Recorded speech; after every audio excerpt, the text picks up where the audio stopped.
Hello বন্ধুরা, সকলকে স্বাগত জানাই আমার চ্যানেল জয় মা ট্যারোতে। সবাই কেমন আছেন? হ্যাপি থাকবেন, পজিটিভ থাকবেন। জেন্ডার স্পেসিফিক রিডিং এটা একদম নয়। আমার ভিউয়ার্স মেল অথবা ফিমেল যে কেউ হতে পারে। Timeless collective gender energy pick করা হবে না। সবসময় সব কথা আপনার সাথে রেজোনেট নাও করতে পারে। টাইমলেস হওয়ার জন্য আপনার সামনে যখন রিডিংটা আসবে আপনি এখান থেকে কোনো না কোনো গাইডেন্স কিন্তু পেয়ে যাবেন। অল জুটিয়াক সাইন বেসড রিডিং কয়েকটা রাশি সিগনিফিকেন্ট থাকে বলে আমি সেগুলোকে মেনশন করে দিই। সর্বোপরি রিডিংয়ের এনার্জি যদি আপনার সাথে ম্যাচ হয়ে যায় তাহলে কিন্তু পুরো রিডিংটাই আপনার। আজকে দেখে নেওয়ার চেষ্টা করব আপনার পার্সনের ট্রু ফিলিংস কি আপনাকে নিয়ে, আপনার কারেন্ট এনার্জি, ডিভাইনের গাইডেন্স কিছু থাকলে সেটাও দেখে নেওয়ার চেষ্টা করব। রিলেশনশিপের হ্যাপি মোমেন্ট ভাবতে পারেন, পার্সনের নাম ভাবতে পারেন, তার ছবিও ভাবতে পারেন। ডিভাইন গাইড করবেন, স্পিরিট গাইড করবেন আমার ভিউয়ার্স যার কথা ভেবে রিডিংটা দেখছেন তার ট্রু ফিলিংস কি আমার ভিউয়ার্সকে নিয়ে। পজিটিভলি ভাবুন তার কথা, দেখা যাক কি আসে।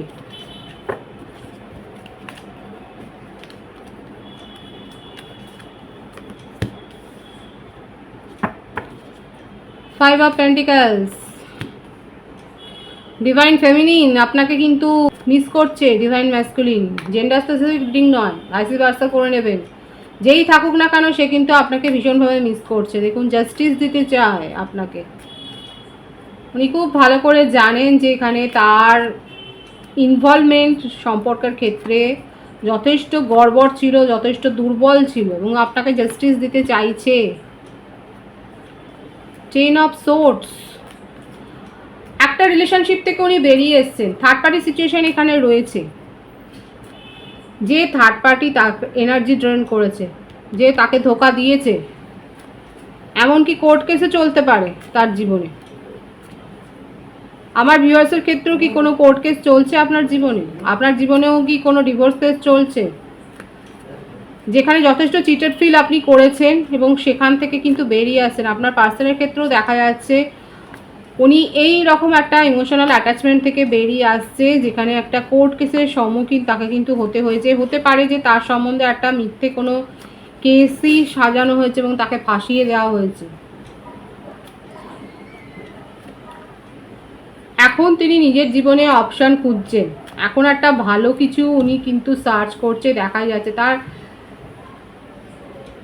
তার মন ভেঙে গেছে। হতে পারে শারীরিক দিক থেকেও উনি অসুস্থ, তার মনের অবস্থা ভালো নয়।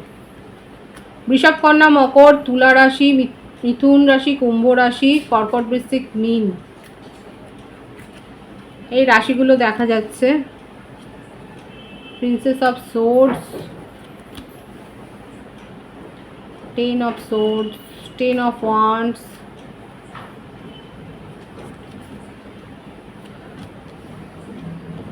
Princess of wands,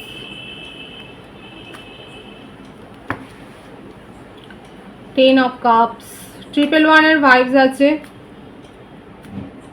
triple one লিখে রিডিং ক্লেম করতে পারেন। Five of swords, four of wands, the sun.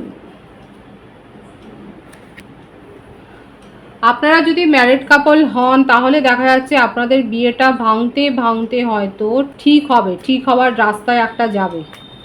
এখানে যে সম্পর্কই আপনারা থাকুন না কেন, কমিটেড হোক বা নন কমিটেড রিলেশনশিপ হোক, এখানে দেখা যাচ্ছে যে আপনাদের মধ্যে যথেষ্ট এখানে আপনার পার্সন আপনাকে কন্ট্রোল করার খুবই চেষ্টা করেছে। মানে উনি যথেষ্ট যে চেষ্টা করেছে কন্ট্রোল করার সেটাই দেখা যাচ্ছে। আজকে আপনি তার জীবন থেকে মিসিং, আপনি তার জীবন থেকে চলে গেছেন, এই বার্ডেনটা উনি নিতে পারছেন না। এটা তার মনের ওপর একটা চাপ সৃষ্টি করছে। নন কমিটেড রিলেশনশিপে আপনার পার্টনার আপনাকে চিট করেছে সেটাই দেখা যাচ্ছে। তার কাছে চয়েস ছিল, কিন্তু যার জন্যে চিট করেছে তার হয়তো বয়স কম, আপনারা সেম এজ হতে পারেন, এখানে একটা এজ ডিফারেন্স দেখা যাচ্ছে। উনি যার দিকে ঝুঁকেছিলেন সেখানে দেখা যাচ্ছে তার বয়স হয়তো কম, কিন্তু সে চিট করেছে। তার খেয়ালিপনা মেটাতে মেটাতে আপনার পার্সনের অবস্থা খারাপ, সেটা তার মনের উপর একটা বার্ডেন সৃষ্টি করেছে। ফাইন্যান্সিয়াল ক্রাইসিসের মধ্যে দিয়েও উনি যাচ্ছে। একটা স্পিরিচুয়াল জার্নিতে তো আপনারা রয়েছেন।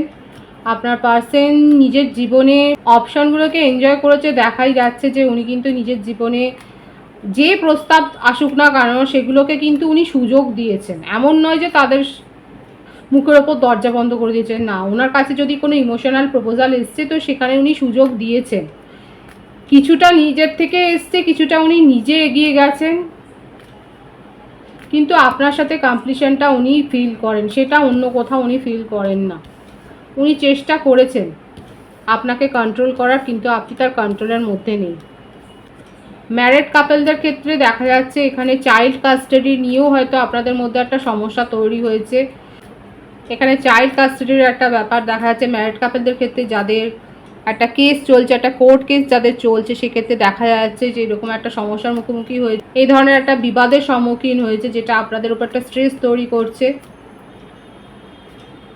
আর নন কমিটেড রিলেশনশিপে দেখা যাচ্ছে আপনার পার্টনার কিন্তু আপনাকে একটা প্রপোজাল দিতে চান। সমস্ত মনোমালিন্য দূর করে উনি যে একটা প্রপোজাল দিতে চাইছেন সেটাই কিন্তু দেখা যাচ্ছে।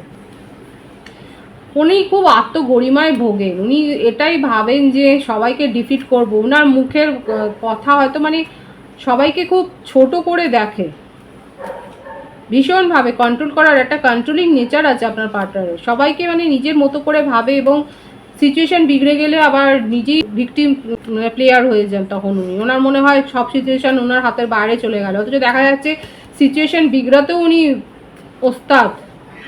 শুধু আপনার সাথে বলবো না, ওনার ফ্যামিলি জীবন বলুন, অফিস জীবন বলুন, ব্যবসায়িক জীবন বলুন, প্রফেশনাল ক্ষেত্রে বলুন, যেখানেই উনি থাকুক না কেন সেখানেই দেখা যাচ্ছে এত বেশি মানুষকে ম্যানিপুলেট করার একটা স্বভাব, তাদেরকে বিশেষ করে হিউমিলিয়েট করার একটা স্বভাব রয়েছে আপনার পার্টনারের, এবং সেটার থেকে উনি কিন্তু সমস্যায় পড়েন। যদি ফ্যামিলি লাইফে কোর্ট কেস না হয়, উনি কিন্তু এই ধরনের কাণ্ড কারখানার জন্য হয়তো তার বিরুদ্ধে মানহানির কোনো মামলাও হতে পারে, হয়েছে। পলিটিক্যাল কানেকশন হয়তো রয়েছে, হতে পারে যে উনি পলিটিক্সের সাথে যুক্ত এবং সেখানে কোনো সমস্যায় উনি ফেঁসেছেন। তাহলে আপনার জন্য উনি কি ভাবছেন দেখুন, আপনার জন্য এখানে যেটা এসছে যে সান এবং দ্য 4 অফ ওয়ান্ডস, উনি কিন্তু আপনার সাথে রিলেশনশিপটাকে নতুন করে কিন্তু শুরু করতে চান। দেখুন আপনার সাথে একটা ছোটোখাটো একটা জেস্টার শো করবেন। আপনার হয়তো আপনার সামনে বার্থডে আসছে বা কোনো একটা ইভেন্ট আসছে, হয়তো আপনাকে সেখানে উনি সারপ্রাইজ দিতে চান, কোনো সারপ্রাইজ গিফটও করতে পারে, সেটাই দেখা যাচ্ছে। মোটমাট উনি যেরকম ছিল সম্পর্কটাকে আগের মতো করেই কিন্তু এই সম্পর্কটাকে আবার উনি কিন্তু তৈরি করতে চান, সেটাই কিন্তু দেখা যাচ্ছে। কিন্তু তার জীবনে কেউ না কেউ রয়েছে, তার ফ্যামিলিতে কেউ থাকতে পারে, তার মানে যে তাকে কন্ট্রোল করে, এবং সেটা সে স্বীকারও করে না যে কার দ্বারা উনি কন্ট্রোলড হন। দেখা যাচ্ছে যে কেউ না কেউ কন্ট্রোল করে, তার কাছে সে নিতান্তই ছেলে মানুষ যে কন্ট্রোল করে। এখানে ডিভাইন ফেমিনিন বা ডিভাইন ম্যাসকুলিন যেই থাকুন না কেন, যেই শুনুন না কেন, দেখা যাচ্ছে যে আপনাদের সম্পর্কের মধ্যে ওনার ফ্যামিলির তরফ থেকে এমন কেউ রয়েছে যে আপনার পার্সন বা পার্সনিকে কিন্তু যথেষ্ট কন্ট্রোল করে, এবং সেটা সে স্বীকারও করে না। এক তো ফ্যামিলি ইস্যু রয়েছে, তারপর নিজের স্বভাবও ওই রকম। তাহলে উনি চাইছেনটা কি? উনি কিন্তু চাইছেন এই সম্পর্কটাকে আবার রিবিল্ড করতে, কিন্তু কোনো স্ট্রং কিছু দেবেন মানে কমিটমেন্ট নয়, সেরকম কোনো কমিটমেন্ট না। উনি আপনাকে ভীষণ মিস করছে, এই জন্য একটা নিজের মনের মানে সেই অভাববোধটা থেকে উনি আপনার সাথে কিন্তু কমিউনিকেশনে আসতে চান, সম্পর্কটা শুরু করতে চান। তার মানে এই নয় যে উনি ভবিষ্যতে আবার এরকম কিছু করবেন না। দেখুন এই অ্যাসুরেন্স কিন্তু এখানে আসেনি, এই অ্যাসুরেন্সটা আসছে না। উনি আপনার সাথে রিবিল্ড করবেন, কিন্তু এখানে দেখা যাচ্ছে একটা ইম্যাচিওর এনার্জি, এত ইম্যাচিওর একটা এনার্জি, তারপর এত ইগো আর জেদ, এই কম্বিনেশনে মারাত্মক অবস্থা হচ্ছে। উনি কিন্তু চাইছেন আপনার সাথে সব কিছু ঠিক করতে, কিন্তু এটা যে ভবিষ্যতে আবার রিপিট হবে না তার কিন্তু গ্যারান্টি নেই। আপনার ওপর প্রভাব বিস্তার করতে চায়, এবং তার জন্যই উনি আপনার সাথে কমিউনিকেশনে আসতে চাইছেন, এবং কিছু না কিছু আপনাকে বলবে। এখন আপনি ওয়েট করুন যে উনি কী বলবেন। এখানে দেখা যাচ্ছে উনি আপনার সাথে একটা কমিউনিকেশনে এসে আপনাকে নিজের মনের কথা কিন্তু বলবেন, সেটাই এমনকি নিজের ফিলিংস শেয়ার করবেন, ওনার জীবনে কি ঘটছে না ঘটছে সেটা কিন্তু শেয়ার করতে উনি চাইছেন। এখানে আমার ভিউয়ার্স কি তার পার্টনারকে টাকা ধার দিয়েছিলেন, তাহলে সেই অজুহাতে হয়তো উনি এসে আপনার সাথে সব কিছু মিটমাট করার চেষ্টা করতে পারেন। দেখা যাচ্ছে যে সেটা ফেরত দেওয়ার অজুহাতেই উনি আসবেন, এবং ইমোশনাল করতে চাইছেন আপনাকে, এটাই দেখা যাচ্ছে এখানে। উনি কিন্তু আপনাকে ইমোশনাল করে আবার নিজের কন্ট্রোলে আনতে চাইছেন, এটাই কিন্তু তার ট্রু ফিলিংসে এসছে। আপনার কারেন্ট এনার্জি দেখব, 5 of wands, queen of wands, wheel of fortune, the moon. ওনার জীবনে যদি কেউ কন্ট্রোল করার থাকে, আপনারও ফ্যামিলির থেকেও আছে, কিংবা আপনার কোনো বেস্ট ফ্রেন্ড রয়েছে যে আপনাকে আপনার কাজের সমালোচনা করছে, আপনার চয়েস অফ সিলেকশনের সমালোচনা করছে, আপনি একটা সমালোচনার মুখোমুখি হয়েছেন এবং আপনাকে এইটাও শুনতে হচ্ছে, এই ক্রিটিসিজমটাও, যে তুই কি ছিলিস আর কি হয়ে গেছিস। দেখা যাচ্ছে যে এখানে আমার ভিউয়ার্সকে হয়তো এই কথাটা নিজের বেস্ট ফ্রেন্ডের কাছ থেকেই হয়তো শুনতে হচ্ছে, তুই কি ছিলিস আর কি হয়েছিস। আপনার জীবনে এমন কেউ তো রয়েছে, আপনার ফ্যামিলি মেম্বারের কেউ হতে পারে, আপনার ব্রাদার সিস্টার হতে পারে, আপনার কাজিন সিস্টার হতে পারে, কেউ না কেউ রয়েছে, আপনার আঙ্কেল আন্টি হতে পারে। খুব একটা এজ ডিফারেন্স কিন্তু নেই, কিন্তু দেখা যাচ্ছে যে তাদের কাছ থেকে আপনি সমালোচিত হচ্ছেন, আপনার কাজের একটা সমালোচনা হচ্ছে এবং ওরা কিন্তু বলছে যে যেটা আপনি করেছিলেন সেটা ভুল করেছিলেন, যে সিদ্ধান্ত নিয়েছিলেন সেটা ভুল সিদ্ধান্ত নিয়েছিলেন। আপনি এখন নিজের ওপর ফোকাসড হয়েছেন, নিজের কেরিয়ারকে গ্রো করছেন, নিজের ওপর এফোর্ট দিচ্ছেন এবং নিজের জীবন থেকে এরকম একটা টক্সিক রিলেশনশিপ আপনি কিন্তু দূর করে দিয়েছেন, সেটাই দেখা যায়। একদমই তাই, সেপারেশন। আপনি তাকে নিজের জীবন থেকে সরিয়ে দিয়েছেন, আপনার কারেন্ট এনার্জিতে এটাই দেখা যাচ্ছে। একদম আপনি নিজেকে ইমোশনাল অ্যাটাচমেন্ট থেকে মুক্ত করেছেন। এই রকম একটা কার্মিক আপনার মনে হচ্ছে এই সাইকেলটা থেকে, এই টক্সিক সাইকেলটা থেকে বের হয়ে আসা উচিত এবং আপনি নিজেকে কিন্তু এই সাইকেল থেকে নিজেকে যে বের করেছেন সেটাই কিন্তু দেখা যাচ্ছে এবং নিজের ওপর আপনি এফোর্ট দিচ্ছেন। এক তো আপনার কাজের ক্রিটিসিজম হয়েছে, আপনাকে উঠতে বসতে কথা শুনতে হচ্ছে এবং আপনি সেজন্য এখন নিজের ওপর ফোকাসড হয়েছে, নিজের কেরিয়ার গ্রো করছেন এবং আপনি নিজের কোয়ালিটিকে এখন বুঝতে শিখেছেন, নিজের স্ট্রেংথকে বুঝতে শিখেছেন। হয়তো কারোর কাছ থেকে হিলিং সেশন নিয়েছেন এবং সেভাবেই আপনি হয়তো সেই হিসেবেই হয়তো আপনি নিজের উপর ফোকাস হয়ে এখন নিজেকে গ্রো করছেন। ডিভাইনের গাইডেন্স দেখব।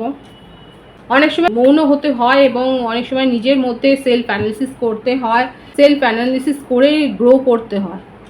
দেখুন, আপনার জন্য ডিভাইন বলছে, আপনার জন্য এইটাই আসছে, দ্য এমপ্রেসের একটা জীবনকে উপভোগ করার সময় আপনার কাছে আসছে। এখানে অনেকে রয়েছে ডিভাইন ফেমিনিন বা ডিভাইন ম্যাসকুলিন, যাদের জীবনে ফিউচারে একটা ভীষণ একটা হাই গ্রোথের, মানে বুঝতেই পারছেন এমপ্রেসের একটা কার্ড মানে ভীষণ একটা ভালো পজিটিভ একটা কার্ড, যেখানে আপনি এই লাইফটা এনজয় করতে পারেন, কিন্তু আপনাকে প্রপারলি হিল হতে হবে। প্রপোজাল অনেক পাবেন, কিন্তু সেখানে ভাবনা চিন্তা করে সেই হাতটাকে ধরতে হবে এবং তার জন্যই জ্ঞানটার দরকার। উইজডম, নিজের মধ্যে যদি জ্ঞান না থাকে, নিজের মধ্যে যদি সেই ডেপটা না থাকে, তাহলে আপনি বুঝতে পারবেন না। ডিভাইন ওটাই বলছে, নিজের মধ্যে ডেপটাকে গ্রো করুন, নিজের জ্ঞানটাকে বাড়ান, তাহলেই আপনি বুঝতে পারবেন কি আপনার জন্যে ঠিক হবে, কে বেঠিক হবে। কারণ আপনার জন্যে একটা লাক্সারিয়াস লাইফ কিন্তু ওয়েট করছে, যেখানে আপনি সাফল্যকে এনজয় করছেন, যেখানে আপনি নিশ্চিন্তে থাকতে পারবেন। খুব পজিটিভ আছে এনার্জিকে অবশ্যই ক্লেম করে নেবেন। রিডিংয়ের এনার্জি যদি আপনার সাথে ম্যাচ হয়ে যায়, রিডিংটা লাইক করে এনার্জি অবশ্যই এক্সচেঞ্জ করে নেবেন, যেটা ভীষণভাবে জরুরি। সকলকে আমার চ্যানেলে অনেক স্বাগত এবং শুভেচ্ছা জানাই। যারা রয়েছেন তাদেরকে অনেক ভালোবাসা, আপনাদের ভালোবাসার সহযোগিতা এই পেপারকে বৃহত্তর করে তুলুন। রিডিংটা একটু শেয়ার করে দেবেন, চ্যানেলটা সাবস্ক্রাইব করে দেবেন। সব ভীষণ ভালো থাকবেন।